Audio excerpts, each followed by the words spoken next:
ఆ పరిస్థితి సమయం కోసం అశ్వత్థామ హత కుంజర నరో కుంజర అన్నాడు.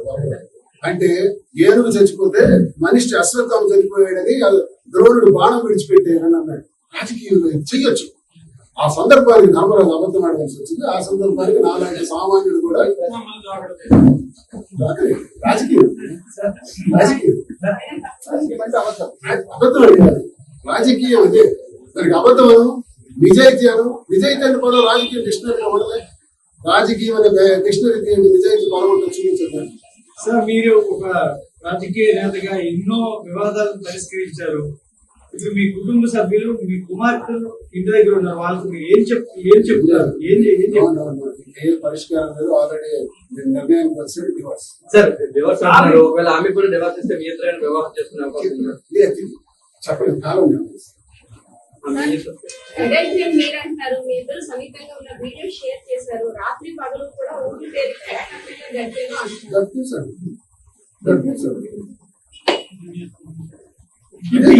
ఎంత చేస్తే ఏ భార్య సహిస్తుంది సార్? 2 ఏళ్ళుగా అటు ఇటు తిరుగుతున్నారని గుడికి వెళ్ళారని మీరే చెప్పారు. సో ఆమెకి లోపల హుమిలేట్ అవుతుంది కదా సార్.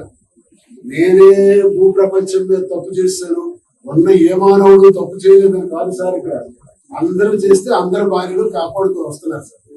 కాపాడుతూ రక్షించుకోవాలి కాబట్టి ఆ కుటుంబాల మహాతల్లులు, భారత స్త్రీమూర్తులు ప్రతి మగాడి జీవితాన్ని కూడా కాపాడుకుంటూ వస్తేనే ఆ మగాడి జీవితం వర్ధిల్లుతుంది సార్. మగాడి జీవితం కోటాను కోట్ల కుటుంబ వ్యవస్థలో బాగున్నాయంటే ఆ స్త్రీమూర్తి పాదాలకు నమస్కారం. మన భారత స్త్రీమూర్తి పాదాలకు నమస్కారం.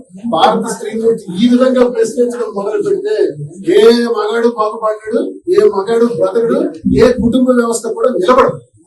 సామాన్యుడి నుంచి ఉన్నతమైన వ్యక్తుల వరకు ప్రతి కుటుంబంలో ఉంటాయి, కానీ పరిష్కరించుకునే మార్గాలు. నేను ముందే మీకు చెప్పాను, నేను తప్పు చేస్తుంటే 4 గోళ్ల మధ్య మాట్లాడాను, నేను జోలవాడాను. అలాంటి వ్యసనం నాకు లేవు. మత్తు పనులు ఊగేటట్టు మందు తాగను. నాకు ఏ వ్యసనం లేనప్పుడు నన్ను సముదాయించుకోవడం ఎంతమని, ఈ 30 సంవత్సరాలు వివాహ జీవితంలో ఒక మోదలేదు.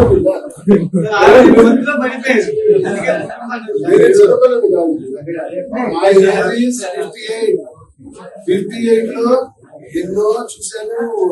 ఈ స్థాయికి ఎన్నో సమస్యలు వ్యతిరేకుంటా ఇక్కడికి వచ్చాను. ఎన్నో అందించుకుంటా వచ్చాను. నేనేదో కంట్ అయిపోయారు, క్రాప్ అయిపోయారు అన్నది రా. నేను చెప్పిన దాంట్లో మనస్సాక్షిగా చెప్పాను.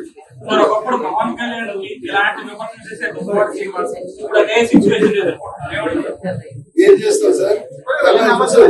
మీడియాలో చూశాను, దువాడ సినప్పుడు అలా అన్నాడు.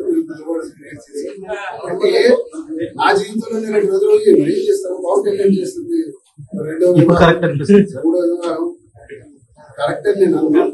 నేను చేసినంత మాత్రం కరెక్ట్ అని అడగండి. ఆ పరిస్థితులు నాకు ఇలా దాపురించాయి. ఆయన ఏ పరిస్థితులు వచ్చాయో నాకే ఇప్పుడు ఆయన పరిస్థితి. అందుకే రామారావు గారి జీవితం వచ్చాయి, ఆయనకే పరిస్థితులు వచ్చాయో వివాహం చేసుకోవచ్చు. పవన్ కళ్యాణ్ గారికి ఏ పరిస్థితులు వచ్చాయో ఆయన వివాహం చేసుకోవచ్చు. నాకేం పరిస్థితులు వచ్చాయో మీకు చెప్తాను. అందుకు నేను వివాహం చేసుకోవాలి.